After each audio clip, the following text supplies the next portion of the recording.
Okay. तो इस वाले वीडियो के अंदर हम लोग नया वाला चैप्टर देखने वाले हैं जिसका नाम है अल्कोहल, फिनॉल्स एंड ईथर्स। तो इसके बारे में बात करते हैं। चैप्टर बहुत आसान है, ज़्यादा कुछ इसमें भारी भरकम चीज़ें ऐसी हैं नहीं। ठीक है। तो ये जो पहला पैराग्राफ है इसको तो हम जानते ही हैं कि भाई इसमें इतना कुछ खास है नहीं।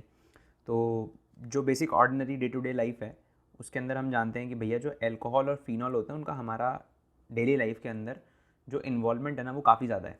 ठीक है। तो जैसे मान लो कि अगर तुम ध्यान से देखना ही चाहो तो तुम ऐसा कह सकते हो कि भैया जो शुगर है जो तुम खा रहे हो, ठीक है ना, और जो अपन लोग वुडन फर्नीचर पे कई बार तुमने देखा होगा ना पॉलिशिंग की जाती है। ठीक है। तो उसके लिए भी जो कंपाउंड यूज़ किया जाता है वो उसमें हाइड्रोक्सिल ग्रुप होता है और वो कौन होता है? इथेनॉल होता है। ठीक है। जो कॉटन के नाम से यूज़ किया जाता है फैब्रिक के अंदर उसमें भी हम जानते हैं कि भैया हाइड्रोक्सिल ग्रुप होता है, OH ग्रुप होता है। ठीक है। तो इन शॉर्ट हम लोग इतना कह सकते हैं कि भाई हमारी लाइफ में ना हम लोग आस पड़ोस में जो इन सामान से घिरे हुए हैं उसमें अल्कोहल का एक अच्छा खासा इन्वॉल्वमेंट है। ठीक है। तो आगे की तरफ बढ़ते हैं, इस पन्ने पे ज़्यादा फोकस ना करते हुए। तो हमने ये कहा कि भाई अल्कोहल कौन है? पहली बात तो अल्कोहल वो हैं जिनमें वन और मोर हाइड्रोक्सिल ग्रुप्स अटैच्ड हैं टू कार्बन एटम। ठीक है ना। हाइड्रोक्सिल ग्रुप हम जानते हैं भैया, OH ग्रुप को हम लोग हाइड्रोक्सिल ग्रुप कहते हैं। तो और ये कोई सस्पेंस वाली बात नहीं है, हम जानते हैं कि इसके लिए हम लोग जो सफिक्स यूज़ करते हैं, जो फंक्शनल ग्रुप के लिए सफिक्स यूज़ होता है वो क्या यूज़ होता है? ऑल यूज़ होता है। तो जैसे तुम जानते हो कि भाई CH3OH है तो हम उसको मीथेनॉल कहते हैं। ठीक है ना। और एक बार एक चीज़ और ध्यान में रखनी है हमें, यहाँ पर बहुत ही इंपॉर्टेंट होती है कि जो फिनॉल और अल्कोहल होते हैं ना वो दो अलग अलग फंक्शनल ग्रुप्स की तरह माने जाते हैं। ठीक है ना। तो ये बात का बहुत ध्यान रखना। तुमसे ऐसा क्वेश्चन पूछ सकता है वो, जैसे मान लो कि तुम्हें एक दे दे कंपाउंड, जैसे मान लो तुम्हें कंपाउंड दे दिया एक तो ये, ठीक है, एक दे दिया ये, और एक तुम्हें दे दिया कंपाउंड कौन सा? CH2OH। और अब तुमसे बोला कि भाई बताओ ये दोनों होमोलोग्स हैं या नहीं है। ठीक है ना। होमोलोग्स हम जानते हैं क्या होते हैं। होमोलोग्स होते हैं कि भाई ऐसी स्पीशीज़, ऐसे क्या नाम है, सेम फंक्शन ग्रुप के कंपाउंड्स जिनमें CH2 यूनिट का डिफरेंस होता है, CH2 यूनिट्स या 14 एटॉमिक मास यूनिट्स का डिफरेंस होता है। तो हम ये कहते हैं कि भाई इस वाला कंपाउंड है ना जो, इसका नाम होता है बेंजाइल अल्कोहल। इसको हम लोग क्या बोलते हैं? Benzyl alcohol. और इसको हम लोग बोलते हैं फिनॉल। ठीक है। तो हमें एक चीज़ का पता है कि भैया फिनॉल और अल्कोहल दो अलग अलग फंक्शनल ग्रुप हैं, तो ये दोनों होमोलोग्स नहीं कहलाएंगे। ये बात का ध्यान रखना, ये बहुत ही अच्छा क्वेश्चन है, बन सकता है, ईजिली पूछा जा सकता है, कोई बहुत बड़ी चीज़ नहीं है इसके अंदर। ठीक है। तो हम जानते ही हैं कि भैया अगर C6H5OH दिया होगा तो क्या होगा? फिनॉल होगा। ठीक है। फिर हमें पता है कि एक और यहाँ पर क्या कहते हैं फंक्शनल ग्रुप है जिसके बारे में हम बात करने वाले हैं। तो हम बात करते हैं यहाँ पर ना ईथर के बारे में भी। तो ईथर में क्या होता है? ईथर में जैसे मान लो ये तुम्हें दे रखा है ना CH3OH, तो तुम एक काम करो, मीथेनॉल ले लो। जैसे मान लो मीथेनॉल है और मीथेनॉल में हाइड्रोजन हटा करके उसकी जगह CH3 ग्रुप लगा दो। ठीक है ना। माइनस हाइड्रोजन करो और इधर प्लस के नाम से CH3 ग्रुप कर दो। तो उससे उस केस में होने क्या वाला है? उस केस में होगा क्या कि भाई तुम्हारे पास में ना ये कुछ ऐसा बन जाएगा CH3OCH3। ठीक है। तो ये क्या बन गया? ये जो कंपाउंड बन रहा है इसको हम लोग ईथर कहते हैं। मतलब हम सिंपल ऐसा बोल सकते हैं कि भैया एक ऑक्सीजन है और उसके अगल बगल में अगर दो एल्काइल ग्रुप लगा दूँ, वो दोनों एल्काइल ग्रुप सेम भी हो सकते हैं, डिफरेंट भी हो सकते हैं। सेम होंगे तो कुछ नाम है, मतलब क्या नाम, सिमेट्रिकल कहते हैं वैसे तो हमें पता है, बट स्टिल थोड़ा सस्पेंस बना के रखते हैं, आगे आएगी चीज़ तो थोड़ा मज़ा आएगा सब समझने में। ठीक है। तो करना कुछ नहीं है, ईथर हम जानते हैं कि भैया ईथर में अगर ऑक्सीजन के अगल बगल में दो एल्काइल ग्रुप लगा दिए तो वो ईथर कहलाता है। ठीक है ना। तो आगे बढ़ते हैं, देखते हैं और क्या क्या चीज़ें हैं इसके अंदर। और अगर देखा जाए तो वही चीज़ है कि भैया अगर तुम सब्सटीट्यूट कर दो क्या कहते हैं हाइड्रोजन आइटम जो है हाइड्रोक्सिल ग्रुप का है उसको किसी क्या नाम से फिनॉल से या एल्काइल या एराइल ग्रुप से कर दोगे तो वो ईथर कहलाएगा। वो सब हम जानते हैं, उसमें ज़्यादा हमें नहीं जाने की ज़रूरत है। ठीक है। ईथर का हमें पता है कि ईथर क्या होता है और अल्कोहल क्या होता है। अब यहाँ पर ना क्लासिफिकेशन के बारे में बातें करी गई हैं कि भैया अल्कोहल को कैसे कैसे क्लासीफाई किया है इन्होंने।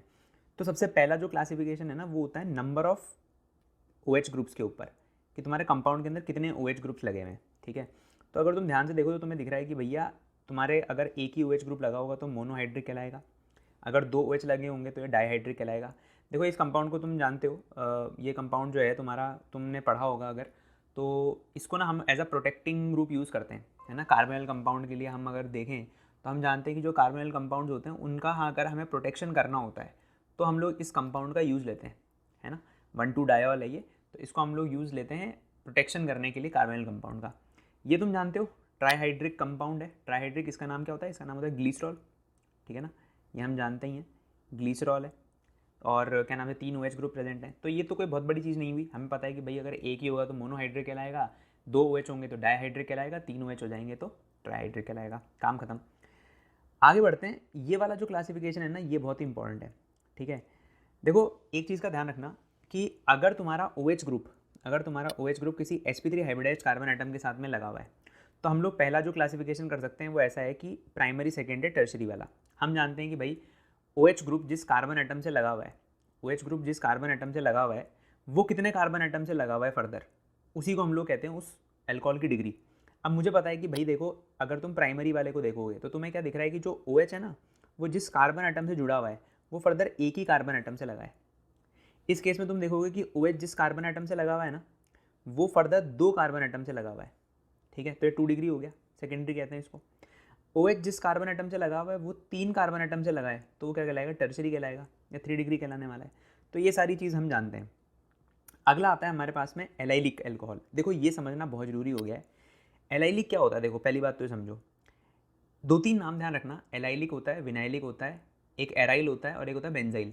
ये 4 नाम है ना, अपने को पता होने चाहिए, क्योंकि इनके कार्बोकेटाइन में क्या होता है, 2 स्टेबल होते हैं, 2 अनस्टेबल होते हैं। कौन से स्टेबल होंगे, कौन से अनस्टेबल होंगे मैं बताऊंगा, पर ये 4 नाम, या मैं अभी मैं करके बताता रहूँगा कौन से हैं, इनका तुम्हें थोड़ा सा ध्यान रखना पड़ेगा। जैसे एलाइलिक अल्कोहल के बारे में बात करें तो एलाइलिक अल्कोहल कौन सी होगी, सिंपल वो वाली अल्कोहल जिसमें sp2 हाइब्रिडाइज। और दूसरी बात, ये बात भी ध्यान रखना, इसमें हम लोग ना sp2 हाइब्रिडाइज कार्बन एटम के साथ जुड़ी हुई sp3 हाइब्रिडाइज कार्बन एटम होगी जो, उसके ऊपर OH को लगाएंगे, ठीक है ना। तो इसी को हम लोग क्या बोलते हैं, एलाइलिक। ये जो पोजीशन है ना तुम्हारी, इसको तुम एलाइलिक पोजीशन बोलते हो। क्या बोलते हो, एलाइलिक पोजीशन। तो तुम बहुत ध्यान से देखो ना, तो तुम्हें क्या दिखाई देगा, तुम्हें ऐसा दिखाई देगा कि भाई इस कंपाउंड के अंदर एक sp2 हाइब्रिडाइज कार्बन एटम है, एक sp2 हाइब्रिडाइज कार्बन एटम है, उसके साथ में एक sp3 हाइब्रिडाइज कार्बन एटम लगा हुआ है और उसके ऊपर OH लगा हुआ है। तो इसीलिए हम लोग इसको क्या बोलते हैं, एलाइलिक अल्कोहल बोलते हैं। और इस कार्बन एटम को क्या कहलाया जाता है, एलाइलिक पोजीशन कहा जाता है। अब ये प्राइमरी है, क्यों, क्योंकि प्राइमरी एलाइलिक पोजीशन क्यों हो गई है, क्योंकि हमें पता है कि भाई OH जो है वो एलाइलिक पोजीशन पर लगा है पहला तो, और जिस कार्बन से वो लगा है ना वो फर्दर एक ही कार्बन से लगा हुआ है, इसलिए प्राइमरी कहलाएगा। ये वाला सेकेंडरी क्यों है, क्योंकि ये लगा तो एलाइलिक पोजीशन पर ही है, पर जो कार्बन है ना, वो जो ये वाला कार्बन है जिससे OH लगा हुआ है वो फर्दर 2 कार्बन एटम से लगा हुआ है, इसीलिए हमने उसको क्या बोलते हैं भाई, सेकेंडरी बोल देते हैं। सिमिलरली इसमें भी तुम देखोगे तो यही कंसेप्ट है कि भैया 3 डिग्री पोजीशन पर क्या नाम है तुमने OH को लगा रखा है, और ये कार्बन कौन सा है, एलाइलिक कार्बन है, मतलब sp2 हाइब्रिडाइज से sp3 जुड़ा हुआ जो कार्बन एटम है उस पर OH लगा रखा है तुमने, तो इसीलिए इसको हमने क्या बोल दिया भाई, टर्शरी बोल दिया।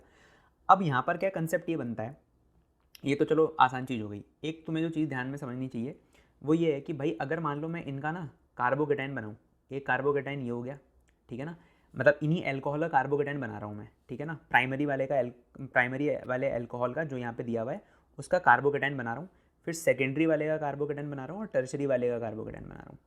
तो अगर मैं इसको बनाने की कोशिश करूँ तो मुझे एक ये मिलेगा और एक और जो मिलेगा वो कौन सा होगा, ये हो जाएगा, ठीक है। अब मैं तुमसे पूछूं कि बताओ इन तीनों कार्बोकेटाइन में सबसे ज़्यादा स्टेबल कार्बोकेटाइन कौन सा है, ये कैसे, इसमें केवल रेजोनेंस है, ठीक है ना, इसमें रेजोनेंस भी है प्लस 3 अल्फा हाइड्रोजन भी है, इसमें रेजोनेंस भी है प्लस 6 अल्फा हाइड्रोजन भी है, ठीक है। 6 अल्फा हाइड्रोजन की वजह से क्या हो रहा है, यहाँ पे हाइपर कॉन्जुगेशन हो रहा है। कौन से 6 अल्फा हाइड्रोजन, एक 3 और 3 ये वाले, और 3 इसके होंगे तो वो 3 ये वाले हो गए, ठीक है। तो हमें पता है कि भाई रेजोनेंस है और दूसरी बात क्या नाम से ज़्यादा अल्फा हाइड्रोजन भी है, तो ज़्यादा स्टेबल हो जाएगा कार्बोकेटाइन। तो एलाइलिक पोजीशन में जो टर्शरी वाला अल्कोहल तुम बना रहे हो उसका कार्बोकेटाइन सबसे ज़्यादा स्टेबल होगा, ठीक है। अब आ जाओ अगले वाले पे। अगले वाले को हम लोग क्या कहते हैं, बेंजाइलिक अल्कोहल। अब देखो बेंजाइलिक अल्कोहल को समझना बहुत आसान है। इसमें क्या होगा कि तुम्हारे पास में जो sp3 हाइब्रिडाइज कार्बन एटम होगा ना, वो sp3 हाइब्रिडाइज कार्बन एटम कौन सा है, वो sp3 हाइब्रिडाइज कार्बन एटम वो वाला है जो बेंजीन रिंग से जुड़ा हुआ है, जो सीधा भाई बेंजीन रिंग जो होगी उसका कार्बन sp2 होगा, उससे जुड़ा हुआ जो sp3 हाइब्रिडाइज कार्बन एटम है जब उसके ऊपर OH ग्रुप लग जाए तो उसको हम लोग क्या बोल देते हैं, बेंजाइलिक पोजीशन बोल देते हैं। अब ये प्राइमरी कब कहलाएगी, जब OH जिस कार्बन एटम से लगा है वो एक ही कार्बन एटम से जुड़ा हुआ फर्दर, तो इसको हमने प्राइमरी कह दिया। अब तुम्हें दिख रहा है इसको सेकेंडरी क्यों बोल रहे हैं, क्योंकि हमें पता है कि यहाँ पर जो OH ग्रुप है वो ऐसे कार्बन एटम से लगा हुआ है, वो ऐसे कार्बन एटम से लगा हुआ है जो फर्दर 2 कार्बन एटम से चिपका हुआ है, तो सेकेंडरी हो गया। टर्शरी किसको कह देंगे, टर्शरी उसको कह देंगे जहाँ पे OH ऐसे कार्बन एटम पे लगा हुआ है जो फर्दर 3 कार्बन एटम से जुड़ा हुआ है, ठीक है। बस अब वही कहानी है पूरी, ठीक है ना। जैसा अपन ने अभी एलाइलिक में किया ना, एकदम एग्जैक्ट वैसा ही कंसेप्ट है। अब मैं क्या कर रहा हूँ, इन एल्कोहल्स का मैं कार्बोकेटाइन बनाने की कोशिश कर रहा हूँ। मतलब पहले मैं इसका CC बनाऊंगा, फिर मैं इसका CC बनाऊंगा, और फिर मैं इसका CC बनाऊंगा। तो बना लेते हैं, बहुत आसान है भाई। पहले वाले का अगर तुम कार्बोकेटाइन बनाओगे तो तुम्हें कैसा दिखेगा, इस पे पॉजिटिव चार्ज। दूसरे वाले का अगर तुम कार्बोकेटाइन बनाओगे तो तुम्हें कैसे दिखेगा, इस पे पॉजिटिव चार्ज।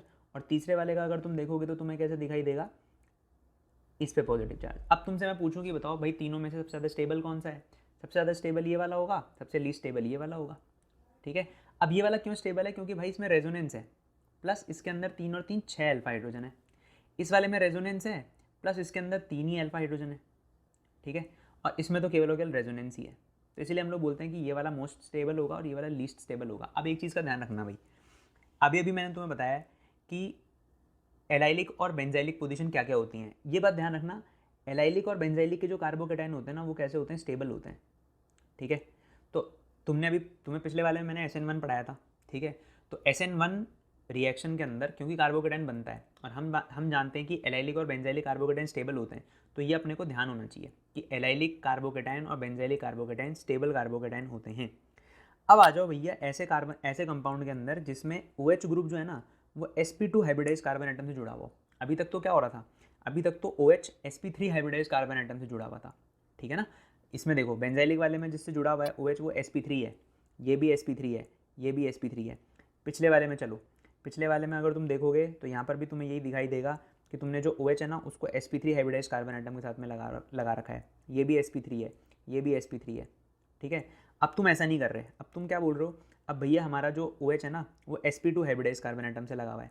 तो अब यहाँ पे दो कंडीशन बन सकती हैं। एक होती है विनाइलिक अल्कोहल, ये हो गई तुम्हारी विनाइलिक अल्कोहल। देखो विनाइलिक अल्कोहल में क्या है ना, तुम जो एलाइलिक अल्कोहल बनाते हो ना, एलाइलिक अल्कोहल बनाते हो, उसमें से इस sp3 हाइब्रिडाइज कार्बन एटम को गायब कर दो और OH को डायरेक्टली ना इस वाले कार्बन एटम से चिपका दो, बन गया विनाइलिक।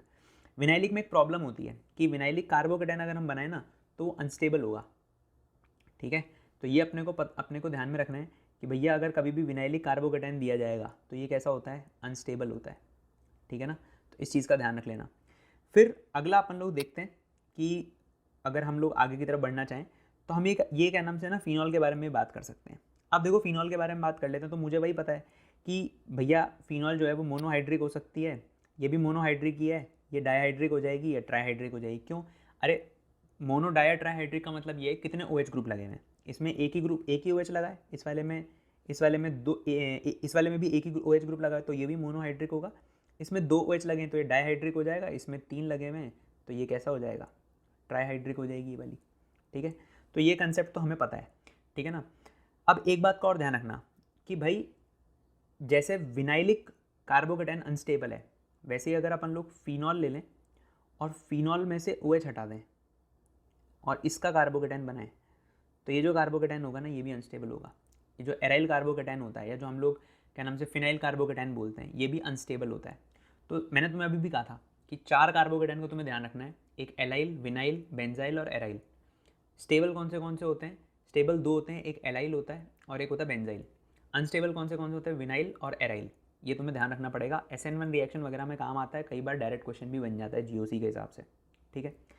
अब आ जाओ भाई ईथर के ऊपर। ईथर में तुम जानते हो, अभी भी मैंने तुम्हें बताया था, कोई सस्पेंस वाली बात नहीं है कि भैया जो ईथर होते हैं ना, वो 2 तरीके के हो सकते हैं। ईथर 2 तरीके के हो सकते हैं, या तो सिंपल हो, सिंपल वाला कुछ भी नहीं है, वो जो सिमेट्रिकल है। सिमेट्रिकल बोले तो कि भैया 2 ऑक्सीजन के अगल बगल में जो R ग्रुप लगे ना, अगर ये सेम है तब तो हम इसको क्या बोलेंगे, सिंपल या सिमेट्रिकल। एक दूसरा होता है जिसको हम लोग बोलते हैं मिक्स्ड बोलते हैं, या जिसको हम लोग अनसिमेट्रिकली बोल सकते हैं। तो नाम से पता चल रहा है कि भाई ऑक्सीजन के अगल बगल में जो एल्काइल ग्रुप है ना, वो सेम नहीं है, मतलब R0 = R' आ जाएगा, खत्म। तो इसको हम लोग क्या बोल देंगे, अनसिमेट्रिकल बोल देंगे, ठीक है। तो जैसे मान लो अगर तुम एग्जाम्पल के फॉर्म में देखना चाहो तो तुम्हें दिख रहा है कि भैया इसमें एक मिथाइल ग्रुप है और एक इथाइल ग्रुप है, तो सीधी सी बात है अनसिमेट्रिकल हो जाएगा या मिक्स्ड ईथर हो जाएगा। तो इन सब चीज़ों पे ज़्यादा ना फोकस करके आगे वाले क्वेश्चन पे चलते हैं। इसमें देखते हैं कि भैया इसको हमें क्लासीफाई करना है प्राइमरी, सेकेंडरी और टर्शरी एल्कोहल के फॉर्म में। तो बड़ा आसान है भाई। अगर मैं पहले वाले कंपाउंड को देखूँ तो पहला वाला कंपाउंड मुझे क्या दिख रहा है कि ये मेरा 1 डिग्री अल्कोहल है। इसको मैं देखूंगा तो ये भी मुझे 1 डिग्री अल्कोहल दिखेगा, ये वाला मुझे 1 डिग्री अल्कोहल दिखेगा, ये वाला मुझे 2 डिग्री अल्कोहल दिख रहा होगा। ओ भाई, तो 20 डिग्री बन गया, ये 2 डिग्री अल्कोहल हो गया। इस वाले को देखोगे तो ये भी 2 डिग्री अल्कोहल है और इस वाले को देखोगे तो ये 3 डिग्री अल्कोहल है। ठीक है, करना कुछ नहीं है, बड़ा सिंपल है। जिस कार्बन से OH लगा है वो देखो वो कार्बन कितने कार्बन एटम में जुड़ा हुआ है। ठीक है, अगला बोल रहा है identify allylic alcohols in the above example. आसान है। एक तो ये एलाइलिक है और एक ये वाला, हाँ ये वाला भी एलाइलिक है। अरे सिंपल है ना, sp2 हाइब्रिडाइज से जुड़ा हुआ जो sp3 है उस पर OH लगा होना चाहिए, वो कंडीशन सेटिस्फाई हो रही है। sp2 से जुड़ा हुआ जो sp3 है उससे OH जुड़ा हुआ होना चाहिए, कंडीशन सेटिस्फाई हो रही है। तो सेकंड वाला और ये सिक्स्थ वाला दोनों कैसे होंगे, एलाइलिक होंगे। आगे बढ़ते हैं भाई, नॉमेनक्लेचर में देखते हैं। नॉमेनक्लेचर बड़ा आसान है। देखो नॉमेनक्लेचर में अपने को ना चीज़ें पता हैं सारी। ठीक है, अपने को पता होता है कि भैया किस तरीके से नॉमेनक्लेचर करना होता है। हमें पता है कि लॉन्गेस्ट चेन चूज़ करो, फिर उसके बाद मीथ ईथ प्रो ब्यूट वो सब लगाते रहो। अब यहाँ पर ये पैराग्राफ लिखा है ना, इसमें कोई बहुत बड़ी चीज़ नहीं है। इसमें सिंपल चीज़ बता रखी है कि भाई मान लो तुम्हें ना कहीं पर ऐसा लिख रखा है कि CH4 है जिसमें से तुम एक हाइड्रोजन हटा रहे हो और एक OH ग्रुप लगा रहे हो। ठीक है, तो तुम क्या बोलोगे, इसको CH3OH बोलोगे। तो इसका नाम क्या होना चाहिए, मीथेन प्लस OL। अब जब हम लोग इसको कंबाइन करते हैं ना, तो हम क्या करते हैं, हम इसका E ड्रॉप कर देते हैं, मीथेन का E ड्रॉप कर देते हैं, तो इसका नाम क्या बनता है, मीथेनॉल बनता है। तो ये क्यों ड्रॉप करा अपन ने, हम इसको ऐसे लिख देते METHANEOL, है ना, मतलब E को रख लेते। तो ऐसा नहीं करते अपन लोग। क्यों नहीं करते, क्योंकि दो वॉवल्स है ना ये एक साथ आ रहे हैं। तो हम लोग क्या कहते हैं कि जब दो वॉवल्स एक साथ आते हैं, वॉवल कौन होते हैं, AEIOU। ठीक है ना, तो AEIOU अगर ये एक साथ आ गए तो हमें क्या करना पड़ेगा, इस E को ड्रॉप करना पड़ेगा। तो मुझे पता है कि भैया O एक वॉवल है, तो इसलिए मुझे E को ड्रॉप करना होता है। और मैं इसका नाम कैसे लिखता हूँ, मीथेनॉल, जिसमें E जो है ये मीथेन का लास्ट वाला E, उसको हम लोग ड्रॉप कर देते हैं। ठीक है, तो वही कहानी यहाँ पे बताई गई है कि भैया जो E है एल्केन का, उसको हम सब्सटीट्यूट कर देते हैं विद सफिक्स ऑल। ठीक है ना, तो ये हमें ध्यान में रखना चाहिए। फिर बाकी हम जानते ही हैं कि भैया जो अगर मतलब कहीं पर ऐसा हो जाए कि OH ग्रुप्स मोर देन 1 है, तो उसके नंबर को हमें ना स्पेसिफाई करना पड़ता है। जैसे मान लो कि इस लाइन में इसने लिखा हुआ है कि OH का जो नंबर है उसको हम लोग प्रीफिक्स से डिनोट करते हैं, जो डाई ट्राई टेट्रा वो हम जानते ही हैं कि यूज़ किया जाता है। ठीक है ना, चलो अब हम आते हैं भैया इसके ऊपर। ठीक है, देखो तुम्हारा इसमें जो अपन ने अभी शुरू में स्ट्रक्चर देखे थे ना, उसमें अपन ने देख लिया एथिलीन ग्लाइकोल और ग्लीसरॉल, ये दोनों आ गए। ये डाइहाइड्रिक में देखा था अपन ने एग्जाम्पल में, और ये ट्राइहाइड्रिक के अंदर देखा था ग्लीसरॉल। ठीक है ना, तो इन दोनों का ध्यान रखना। देखो ग्लीसरॉल एक बहुत ही अच्छा कंपाउंड है। ग्लीसरॉल के बारे में एक चीज़ बता देता हूँ सिंपल, ये क्या विस्कस होता है, ये कैसा होता है, विस्कस होता है। ये क्यों होता है विस्कस, क्योंकि इसमें क्या एक्सटेंसिव हाइड्रोजन बॉन्डिंग होती है। भाई तुम्हें एक बात बताओ, अपन कहते हैं कि H2O एक लिक्विड है जबकि H2S एक गैस है। ऐसा क्यों, क्योंकि H2O के अंदर हाइड्रोजन बॉन्डिंग हो रही है। तुम सोचो H2O के अंदर हाइड्रोजन बॉन्डिंग होती है तो मतलब रिलेटिवली कम हाइड्रोजन बॉन्डिंग होगी ना, क्योंकि इसमें तो 3 OH ग्रुप हैं, इसमें ज़्यादा हाइड्रोजन बॉन्डिंग होगी। तो ये रहेगा ये भी लिक्विड ही, पर ये थोड़ा विस्कस लिक्विड होगा, क्योंकि इसमें एक्सटेंट ऑफ हाइड्रोजन बॉन्डिंग कैसी हो रही है, थोड़ी ज़्यादा हो रही है। तुमने अगर purification and isolation of organic compounds पढ़ा है 11th में, तो वहाँ पर तुमने एक और चीज़ पढ़ी होगी कि ग्लीसरॉल इज़ क्या कहते हैं obtained from distillation under reduce pressure of spent lie in soap industry. तो ये जस्ट मैं याद दिला दे रहा हूँ, ये 11th की बुक में लिखा है, तुमने पढ़ा होगा।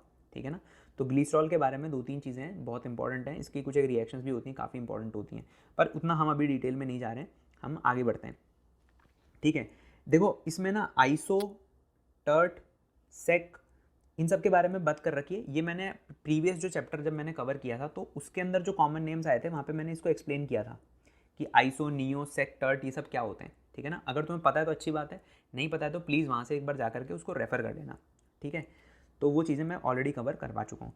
अब क्वेश्चन ये उठता है कि भाई क्या हो अगर मेरा एल्कोहल ना साइक्लिक हो, जैसे कि मान लो अगर मैं इस वाले में ले रहा हूँ तो मुझे पता है कुछ नहीं, बस नाम के आगे साइक्लो लगा देना है, साइक्लोहेक्सेनॉल।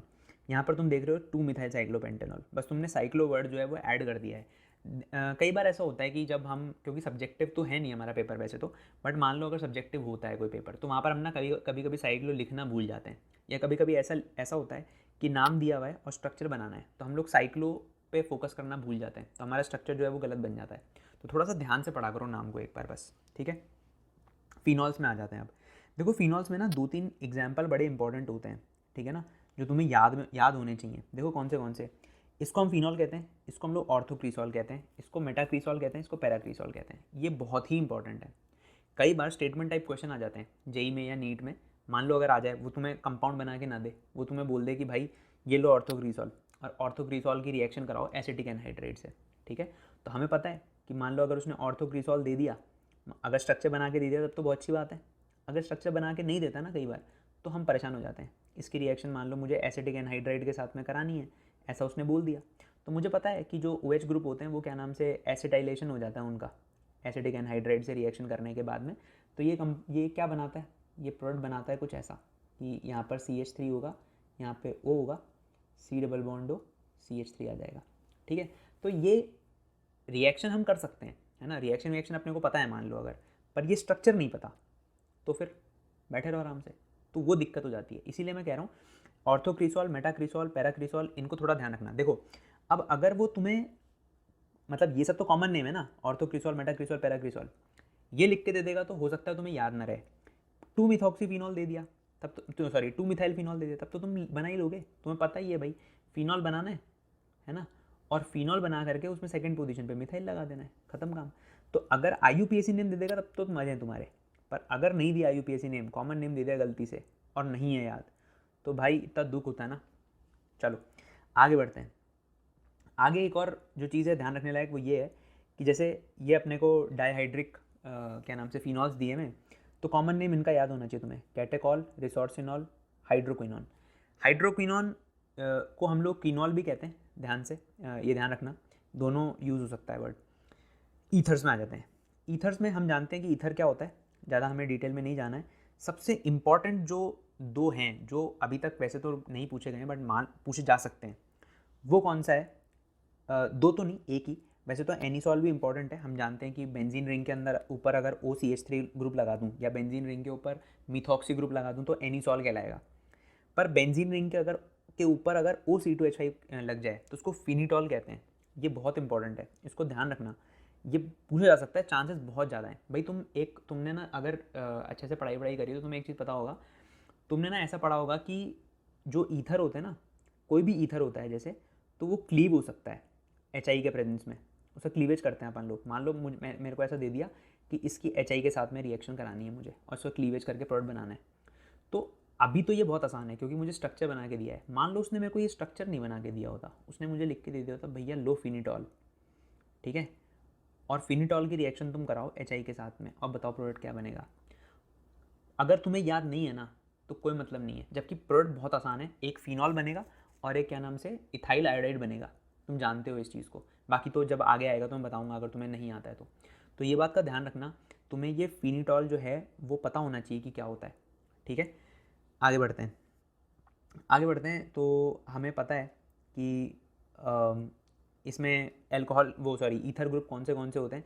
अब जैसे मान लो कि एक चीज़ ये बताना चाहता है कि मान लो ये सिमेट्रिकल ईथर है तुम्हारे पास में C2H5 OC2H5, तो यहाँ पे अपन क्या करते हैं ना, जो दोनों एल्काइल ग्रुप हैं क्योंकि वो सेम है तो बस उसके नाम के आगे डाईथाइल लगा दो, डाईथाइल ईथर कहलाएगा उसका नाम। डाईथाइल ईथर क्यों? क्योंकि दो इथाइल ग्रुप लगे हुए हैं, दो इथाइल ग्रुप लगे और ईथर फंक्शनल ग्रुप है तो डाईथाइल ईथर, खत्म काम, सिंपल है नाम। अब तुम जानते ही हो ये बात कि भैया ईथर है तो OR भी हो सकता है और OAR भी हो सकता है ना। अब ये वाला जो अपन ने बनाया था ईथर, ये कौन सा ईथर है? फिनिटॉल कैसा ईथर है? एक मिक्स्ड ईथर है, उस मिक्स्ड ईथर में एक ग्रुप तो कौन सा है? फिनाइल रिंग है, ठीक है, तो OAR भी हो सकता है, ठीक है। आगे बढ़ते हैं, एग्जाम्पल 11.1 बहुत आसान है। इसमें अपने को ना एक स्ट्रक्चर दे रखा है और बोल रहा है कि भाई बताओ इसका नाम क्या है। तो सोल्यूशन दिया हुआ है वैसे, पर अपन लोग जस्ट एक बार देख लेते हैं। तो तुम्हें पता है कि भाई OH प्राइमरी फंक्शनल ग्रुप है यहाँ पे, तो तुम नंबरिंग कैसे करोगे? 1 2 3 4 और ये 5। तो तुम्हें पता है कि लॉन्गेस्ट चेन चूज़ करनी होती है, फिर उसके बाद हमें देखना होता है कि भैया जो प्राइमरी फंक्शनल ग्रुप होता है उसको हम लीस्ट नंबर देते हैं, है ना, lowest set of locants rule को हम लोग फॉलो करते हैं। तो उससे हमें पता है कि भाई इसका नाम क्या आएगा। देखो 4 पे क्लोरो लगा हुआ है तो 4 क्लोरो, 2 और 3 पे डाईमिथाइल लगे हुए हैं, है ना, 2 और 3 पे 2 मिथाइल लगे हुए हैं, तो इसलिए 2 3 डाईमिथाइल पेंटेन, 5 कार्बन एटम, और फर्स्ट पे क्योंकि OH ग्रुप लगा हुआ है इसलिए पेंटेनॉल। अब ध्यान समझना, तुमने ना फिर से यहाँ पे E को ड्रॉप कर रखा है। E को क्यों ड्रॉप कर रखा है? क्योंकि नेक्स्ट जो वो आ रहा है, क्या कहते हैं, नेक्स्ट जो आएगा सफिक्स के अंदर वो क्या होगा? वॉवल होगा, मतलब O एक वॉवल है, ठीक है। अब यहाँ पर एक चीज़ का और हम कंक्लूजन निकाल सकते हैं कि भाई अगर बीच में नंबर भी है ना, मतलब तुम लोकेंट देते हो उस फंक्शनल ग्रुप का, तो भी तुम्हें E को ड्रॉप करना है, ठीक है ना, तो इस चीज़ का ध्यान रखना। चलो आगे बढ़ते हैं। अगला जो है वो तो बहुत ही आसान है। अब देखो इसमें ना एक चीज़ का ध्यान रखना कई ग्रुप्स होते हैं, जैसे कि OR जो ग्रुप होता है ना, उसको हम एज सब्स्टिट्यूएंट यूज़ करते हैं, उसको हम लोग कैसे बोलते हैं, एज ए सब्स्टिट्यूएंट बोलते हैं। तो तुम क्या करो ना, पहले लॉन्गेस्ट चेन चूज़ कर लो। तुमने बोला कि भाई 3 कार्बन की चेन मुझे सबसे लंबी दिख रही है और सेकंड पोजीशन पे मुझे एक सब्स्टिट्यूएंट लगा हुआ है। जो सब्स्टिट्यूएंट है उसका नाम क्या है, इथॉक्सी है, ठीक है। तो बस अब नाम लिख दो। तो नाम लिखते वक्त तुम क्या क्या करते हो, सबसे पहले लोकेंट देते हो। किसका लोकेंट, सब्स्टिट्यूएंट का लोकेंट। सब्स्टिट्यूएंट कौन है, इथॉक्सी ग्रुप, ये सब्स्टिट्यूएंट है। तो तुम पहले इसका लोकेंट दो। इसका लोकेंट क्या है, 2, मतलब सेकंड पोजीशन पे लगा हुआ है इथॉक्सी। और पेरेंट चेन कौन सी है, 3 कार्बन एटम की, इसलिए प्रोपेन, 2 इथॉक्सी प्रोपेन, सिंपल नाम है।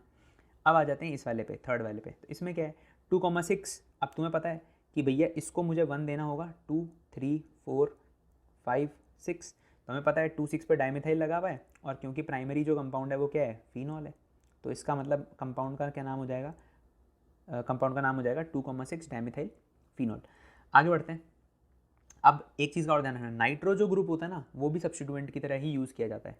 तो अगर हम लोग इसमें नाम देखें तो नाम ऐसा आएगा 1 2, ऐसे नंबरिंग करनी पड़ेगी। क्वेश्चन उठता है कि 1 इसी को क्यों दिया, इसको दे देता। इसको इसलिए नंबर 1 दिया इथॉक्सी को, क्योंकि इथॉक्सी का ई है ना जो, वो अल्फ़ाबेटिकली पहले आता है एज़ कम्पेयर टू नाइट्रो का एन। इसीलिए हम लोग बोलते हैं कि इसका जो नाम आएगा वो क्या आएगा, 1 इथॉक्सी 2 नाइट्रो साइक्लोहेक्सेन, ठीक है ना। तो इस चीज़ का तुम थोड़ा सा दिमाग में रख लेना। अब क्वेश्चन आते हैं ये इंटेक्स क्वेश्चन, इसको भी कर ही लेते हैं, ठीक है ना, करके ख़त्म करते हैं इनको। तो अगर तुम इस कंपाउंड को देखोगे, फर्स्ट वाला कंपाउंड, तो फर्स्ट वाले कंपाउंड के अंदर जो नंबरिंग है वो मुझे दिख रही है, कहाँ से, CH2OH, यहाँ से दिख रहा है 1। और इसको मैं ले जाता हूँ पीछे की तरफ, 1 2, और ये हो जाएगा 3, ये हो जाएगा 4, ये हो जाएगा 5। सही है ना ये, हाँ सही है बिल्कुल। 5 कार्बन आइटम मुझे दिख रहे हैं सबसे लंबी चेन के अंदर। अब मैं इसका नाम अगर लिखना चाहूँ तो मैं कैसे नाम लिख सकता हूँ, तो मैं नाम को यहाँ पे साइड में लिख रहा हूँ क्योंकि वहाँ पे बहुत कचरा हो जाएगा वरना। तो इसका जो नाम मुझे दिख रहा है वो दिख रहा है 3 पे क्लोरोमिथाइल, 3 पे मुझे लग रहा है क्लोरोमिथाइल, 3 क्लोरोमिथाइल। फिर सेकंड पोजीशन पे मुझे क्या दिख रहा है, isopropyl group, isopropyl pentane 1 all, pentane 1 all, ठीक है भाई। ये जो ग्रुप दिख रहा है ना तुम्हें, ये वाला पूरा ग्रुप जो है, इसको हम लोग आइसोप्रोपाइल बोल सकते हैं। मैं फिर से वही कह रहा हूँ, अगर तुम्हें आइसो नियो सेक टर्ट में प्रॉब्लम है ना, तो एक बार जाकर के पिछला वाला जो चैप्टर है उसमें कॉमन नेम्स की लिस्ट को देख लेना, वहाँ पर मैंने ये सारी चीज़ें जो हैं वो कर रखी हैं। सेकंड वाला एग्जाम्पल देखते हैं।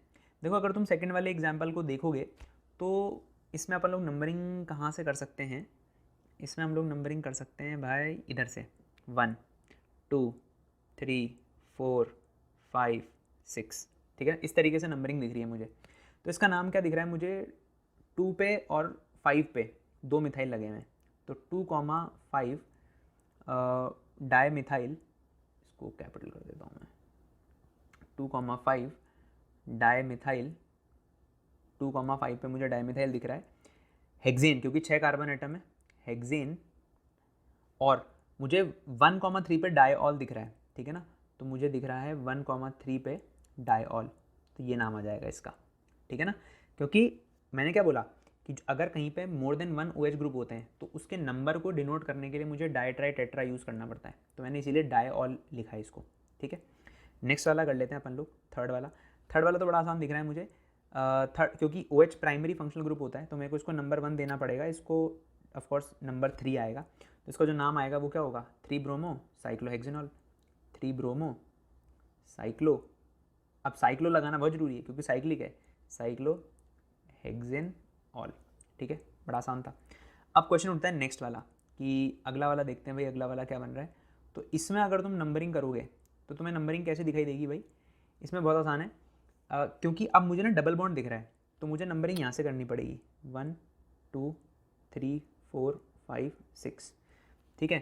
तो अगर तुम इसके अंदर देखो बड़े ध्यान से तो तुम्हें क्या दिख रहा है भाई कि 3 पे OH ग्रुप लगा हुआ है और 6 कार्बन आइटम है तुम्हारे पास में, तो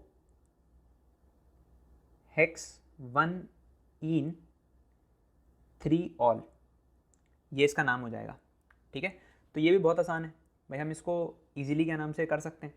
अब आ जाओ लास्ट वाले एग्जांपल के ऊपर, फिफ्थ वाले के ऊपर। तो इसमें तुम नंबरिंग कहाँ से करोगे भैया, इसमें नंबरिंग होगी 1 2 3 4, ठीक है। तो मुझे क्या दिख रहा है कि 2 पे लगा है ब्रोमो, 2 पे लगा है ब्रोमो, 2 ब्रोमो। 3 पे लगा है मिथाइल, 3 पे methyl, 2 bromo 3 methyl. But, but 2 ene 1 ol, 1 ol. तो ये इसके नाम जो हैं वो आएंगे, ठीक है ना। तो मैं थोड़ा क्या है, ये नॉमेनक्लेचर वाली चीज़ों को बड़ा आराम से करता हूँ, क्योंकि इसमें मैं गलती बहुत ज़्यादा करता हूँ, है ना। तुम भी इस चीज़ को देखते होगे कि भाई इन चीज़ों में ना मिस्टेक्स बहुत ज़्यादा हो जाती हैं कई बार, तो बहुत आराम आराम से करना होता है। हाँ भाई, हो सकता है कि कोई नाम मैं कभी हो सकता है गलत लिख दूँ, कोशिश तो मैं ये करता हूँ कि नहीं लिखूँ, ठीक है ना, क्योंकि गलत हो जाएगा तो फिर बहुत बड़ी दिक्कत हो जाती है, ठीक है ना। तो फालतू में जल्दी करने का कोई मतलब नहीं है। देखो जल्दी करोगे तो ऐसा नहीं है कि तुम्हें ज़्यादा नंबर मिल जाएंगे, ठीक है ना। तुम्हें करना आराम से है क्वेश्चन को, तुम्हें नंबर उतने ही मिलने वाले हैं। कभी ऐसा नहीं होगा कि भाई तुम किसी क्वेश्चन को जल्दी कर दोगे तो तुम्हें एग्जामिनर 4 की जगह 6 नंबर दे देगा उसमें, ऐसा नहीं है। तुम्हें आराम से करना है एकदम, ठीक है, अपना टाइम लो, कोई दिक्कत नहीं है। तो आज के लिए अपन लोग इतना ही करते हैं। थोड़ा वीडियो को थोड़ा छोटा रखना पड़ता है मुझे, ऑल्दो अब मैं कोशिश करूँगा कि जो चैप्टर हैं वो थोड़े कम टाइम लिमिट में क्या नाम से ज़्यादा कवर हो जाए, क्योंकि लोगों को थोड़ा सा यही चाहिए, इसी तरीके के वीडियोस चाहिए। तो मैं वही कहूँगा कि आप देखो और क्या कहते हैं रेकमेंड करो लोगों को भी। आपको अगर हेल्पफुल लग रहा है तो आपके कोई जूनियर हो, आपके क्या कहते हैं कोई भाई बंधु हों जो तैयारी कर रहे हैं, तो बहुत हेल्पफुल रहेगा वो, है ना, चीज़ ग्रो होगी। तो बाकी ठीक है ना। हम लोग मिलते हैं नेक्स्ट लेक्चर के अंदर और इसको थोड़ा सा मतलब क्या कहते हैं स्पीड पकड़ करके वाइंड अप करने की कोशिश करेंगे, ठीक है। चलो जी, ओके।